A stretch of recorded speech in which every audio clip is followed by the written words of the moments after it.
I'll show you how it's done. Shazam!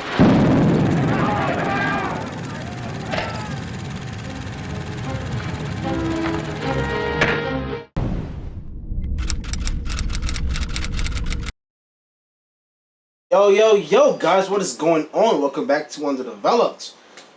Yeah, today we just watched a new movie, an A24 psychological horror movie called Pearl. This movie creeped me the fuck out. Oh, it's so creepy. A lot of horror movies don't really get to me. You know, a lot of them are just kind of like, you know, I mean, I like horror movies, but a lot of them just don't really, like, legitimately scare me. This legitimately creeped me out at points. Got to me. I just kept looking over at Nick cringing. The literal opening scene is her seeing a fucking pigeon or whatever. It was a goose, yeah. Whatever, wandering into the farm. Into a barn, yeah. And she's like, oh, you're lost. The hell? What are you doing? And then next thing she has the pigeon, she just stabs that shit. I'm like, oh, what the fuck, already? I know. And she dumps it in the fucking pool, eaten by a crocodile. Mm-hmm. I was like, okay, she's already nuts. Okay, cool. Yeah, she was already nuts starting out, and all it gets worse. I saw her dry humping a scarecrow. That is what really did me. I was like, this shorty's crazy. Yeah, this bitch literally raped a scarecrow. Most serial killers, if you really, because I like digging into like the psychology of killers. Like I watch a whole bunch of like Ted Bundy biopics. I saw the Shockingly Twisted Evil and Vile with Zac Efron. I've seen movies about Johnny Gacy. I've seen documentaries. I'm weird with shit like that. Like this because I really into the psychology of why they do what they do. And a lot of it is really they naturally have those urges, like even in Dexter, when the opening scene is him killing an animal, you know what I mean? Like and it's like so it's like we know it's like an instinctual urge that's naturally within it's fire is burning within a person naturally, you know what I mean? Yeah. So, you know what I mean, like under the wrong influence it could really turn to something really it can manifest something much worse. Mm-hmm. You know what I mean? And that's exactly what happens. Like so most serial killers we know it's common knowledge that most serial killers they begin with animals first. Yeah. And then it progresses into more and more and more. So killing animals just wickedly like that is like the first sign. And what the first shot. Yes. Mm-hmm. And obviously it's implied that she's done it many times before. So what makes this movie interesting is this we can just go on and on about why she is the way she is. Because the movie introduces so many factors into they introduce so many factors of her life that you can like pick apart like, oh, she has this influence, this contradicts this and that, and this that conversation alone is like makes it is done really well. The movie doesn't justify anything. They just give you a whole bunch of reasoning. And you have to pick apart yourself. Okay, this is why, and this is why. This is why. But does it excuse this? It brings up so many questions. It does. So many like, conversations. It's very mature about it. Like it brings up all this information, but never tells you how to feel about it. And I think it makes you almost relatable. You know what I mean? Because it is what she's going through is typical shit for most people, especially this day and age, go through. Mm-hmm. You have the overbearing, you have the traditional strict ass parents that you know what I mean, old school, and you have the child that wants to not be what their mother is or what their parent is in general. You know what I mean? Anyone rise above that and do something that's fun and creative and could change their lives forever. Like she's just so miserable for life that she hates life. She hates anything that's real or reality. Like she always goes in these escapist fantasies. She loves daydreaming. It's like when she's happiest is when she's daydreaming, but anything. And even then, like the things that bother her the most are always the most real things. And you even see this in like some smaller scenes in the movie itself where the projectionist was playing like she loved it when he played this classic old school movie, this very Hollywood like movie, and then when he puts on this porno, and he says something like, "Yeah, it just feels so real," or like there's just something very real about it. And then like, but Pearl, I think quote unquote she said real scare. Like I don't like real. I think real scares me. Some shit. Like she I think she thought it says I hate reality at some point. Even get into the production design. I mean, the way it's designed is like an old school Joan Crawford slasher film. Like it's very stylized, kind of grindhousey.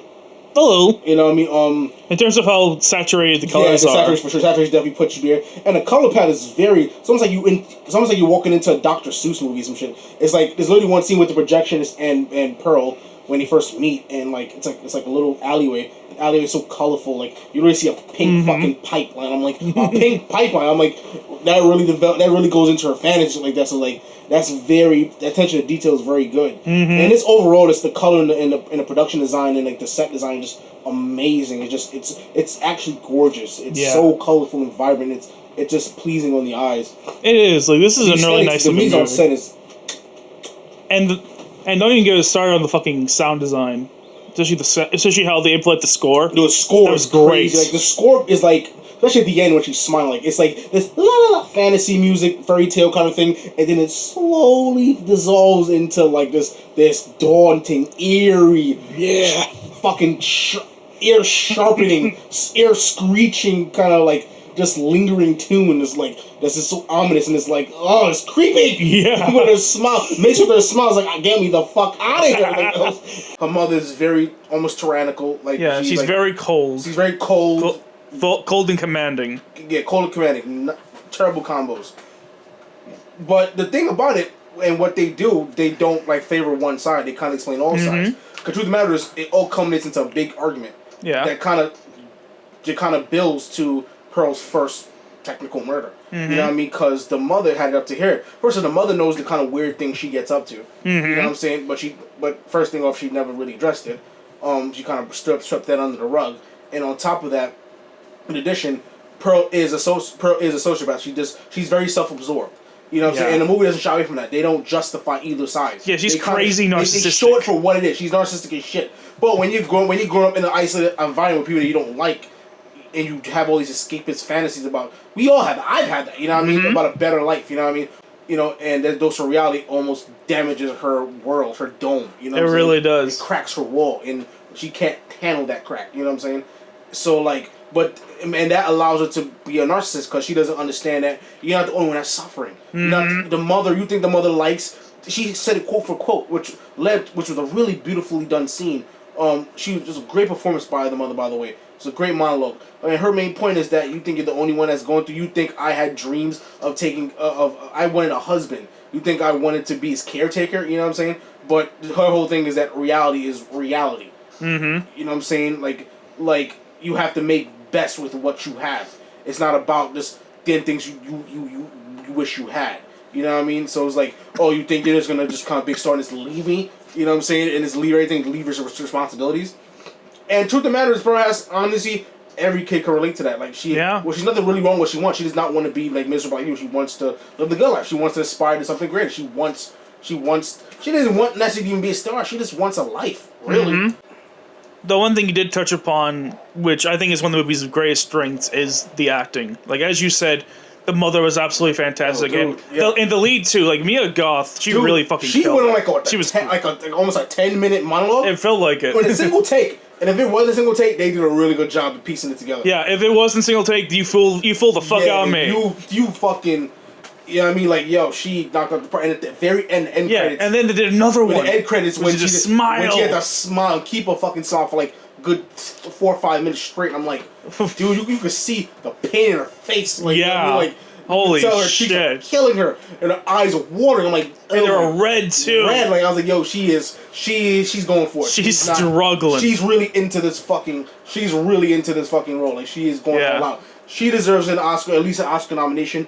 And the mother could definitely get an Oscar. Could get like a definitely nomination for like a supporting actor for sure. Yeah, they at least deserve to be in the race. I mean, all the actors here were good, but those two they really stood out. The production's actually much better dude than I thought he was. I thought he was gonna be a lot worse. Yeah, but as you said earlier, we were talking on the way back. He was like, he is a realistic kind of not great guy. You know, he kind of gets what he wants. You know what I'm saying? Kind of think he's gonna help you, but nothing's probably really gonna come of it. He's a little manipulative. Yeah, very manipulative, and he's handsome, so you know you get away with that kind of shit. Yeah, but like I feel like a worse movie. Like, I feel like a less smart movie would have just made him a rapist, just to make it easier for him to hate. Yeah, that's what I'm saying. This movie This movie is realistic. Very realistic, and that really captures. And that's kind of what I like about it. Yeah, it's different. Yeah, because like with here, it's because a lot of horror movies, like they make these they always have these asshole characters. And and you're almost kind of rooting for Jason you're rooting for Jason Frey to fucking kill them. I hate clear lines. It's like life is not like life is shades of gray, dude. You know what I mean? And you have to portray that authentically. Exactly. And since everyone here is more in the middle, it makes you a little more conflicted. It made the story richer. It made the characters more complex. It overall made the experience more nuanced. It did. It really did. It added a lot to this movie. Yeah, it did. It definitely Because it's like, they were kind of an asshole, but man, Pearl, you really overreacted to this. Overall, this movie's solid, man. I'll give this movie like a solid ass 94, man. It was really good. Yeah, man. Like, there's really not a lot I can really think to like make it better. I think I'm also may give it like low 90s too. Honestly, I mean, I didn't give. I think 94 is like just right at the middle. maybe honestly, 94. 94 is. I mean, the 94 is what they gave Dark Knight on Rotten Tomatoes. So I think that's a pretty huge honor if I'm giving you that score. It was good. Check it out. Yeah, man. Real good shit. A24 just really killing it with this one. It was good. Those little freaky ass. They do. They make house horror films. They make a lot of good horror movies. Yeah. Yeah. Yeah. For sure. I may actually start getting into horror more often now. Mm-hmm. At least A24 horror. That's very interesting. And it allows you to really play with things too. It allows you to play with in terms of it allows you to play with visual styles.